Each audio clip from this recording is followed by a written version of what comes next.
asked me not to. And the reason is very simple. There are things that the President can do that the Secretary cannot, especially because precisely the reason that you gave. The problems are so difficult that it will take a President to change and turn it around.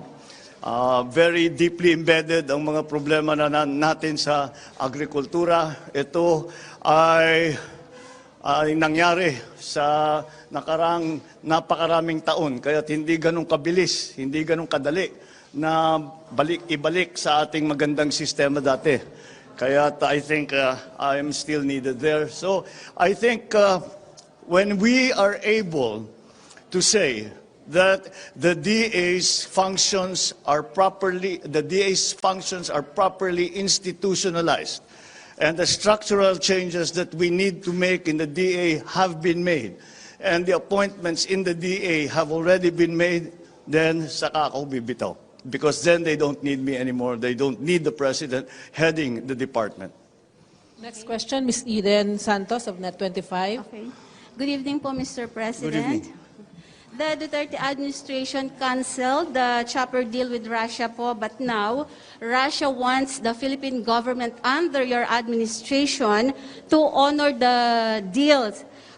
Mr. President, the question is, are you going to pursue the chopper deal with Russia despite po yung possible sanctions from the West? I think that it has already been determined. It was already determined by the previous administration that that deal will not carry through, will not go on. Meron na tayong ginawa. We have already the deal with Russia was for some heavy lift helicopters, and now we have secured an alternative supply from the United States through the manufacturer Poland. In any case, meron na tayong kapalit. So, unfortunately, we made a down payment that we are hoping to negotiate to get at least a percentage of that back. But the deal as it stood, maybe at the beginning or in the middle of last year, has already been canceled, and we have, as I said, secured another alternative supply for those helicopters that we need. Tuesday New of DCBB. Thank you, ma'am. Magandang gabi po, Mr. President. Magandang gabi sa'yo. Opo, mayroon pong nagsampa ng petisyon sa Korte Suprema, kaugnay po noong pinirmahan ninyong batas, specifically po doon sa postponement ng barangay elections this December.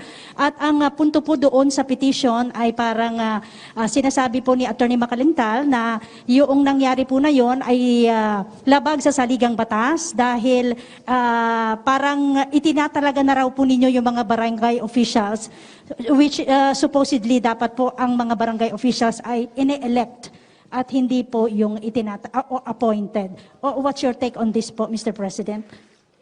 Well, we have sufficient precedent for the postponement of barangay and SK elections.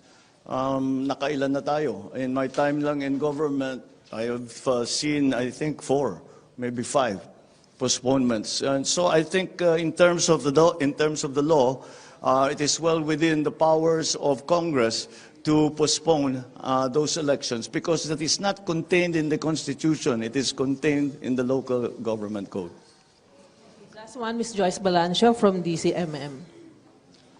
Good afternoon, Mr. President. When do you plan to appoint a permanent secretary in the Department of Health? And also, will the government order any restrictions to the movement of people, especially now that there are more subvariants of COVID-19 that have been detected, and experts are saying COVID cases could increase in the next weeks or months? Yes. What we have to understand about COVID and the way that we are treating it is that the risk factor of getting COVID in 2022 is very, very different from the risk factor of getting COVID in 2020 or 2021. And that is indicated by the hospitalizations and the rate of the death. And meron talaga, nung nagsimula ang pandemya, meron tayong mga naririnig na kaso, meron tayong alam, tayo, sarili, personal, na mga wala namang sakit, wala namang hindi naman dapat sasabihin na may comorbidity ay hindi pa rin nakakapag-survive. Ngayon, ay masasabi natin maliwanag na maliwanag, it is those patients with comorbidities that have been our fatalities. So we cannot look at it the same way. And that is why we still have, it is the same situation that I have in the Department of Agriculture. We have to get away from the emergency stance of the DOH, because we have to open up businesses. We have to make the Philippines more hospitable to travelers, both business and tourists. And it does not help if we are still under a state of calamity, if we are the only country that still has a mask protocol. But these are mandated to us by the laws that were passed during the pandemic. So kailangan pa nating ayusin yun.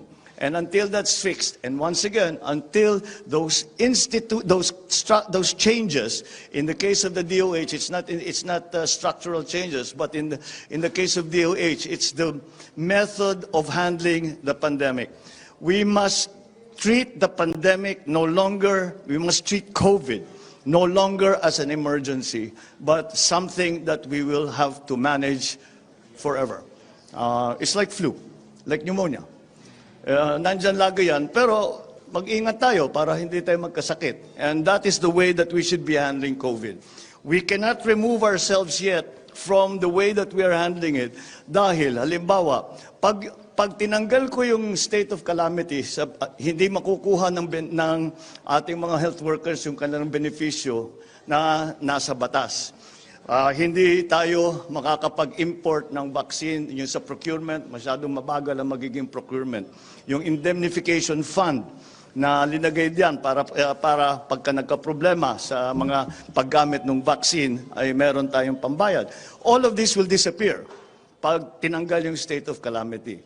Pero sa ngayon, sinasabi ko, naghahanap kami ng paraan para nga manormalize na natin. At hindi na natin kailangan sabihin na ang Pilipinas state of calamity pa rin. Para masabi natin sa ating mga potential investors, pumunta kayo rito sa Pilipinas, maayos na. Pwede natin sabihin sa ating mga kaibigan na mga dayuhan, magbisita kayo rito. At maganda na ang Pilipinas, hindi nyo na kailangan ialala ang COVID-19. Kaya yun ang hanggat paabutin natin doon. And then we will normalize also all the reorganization of the government. Sir, how about the DOH Secretary? How about? The DOH Secretary, when do you plan to appoint a permanent secretary? Of The DOH, since OIC pa lang po meron. when that happens, when what I just explained happens, the same as DA, na maayos na, normalized na. The reason when all of these things happen, kung minsan you do not hear from me, and hindi, nasabi ko yung mga sekretary sila ang mag-statement. The reason is, I want people to understand that this is the government's work. Not everything is a crisis. So, inormalize natin ang trabaho ng gobyerno. That is what I am trying to do. So that everyday functions are fulfilled every day. Without fuss, without bother, without gulo, without fixers, without paying. Yan ang inaayos ko. So that is what I'm hoping to get to that point, especially in the DOH and the Department of Agriculture. All right? Thank you, Mr. President. Thank you, Malacanang Maraming Press Corps. salamat. Thank you very much. Thank you.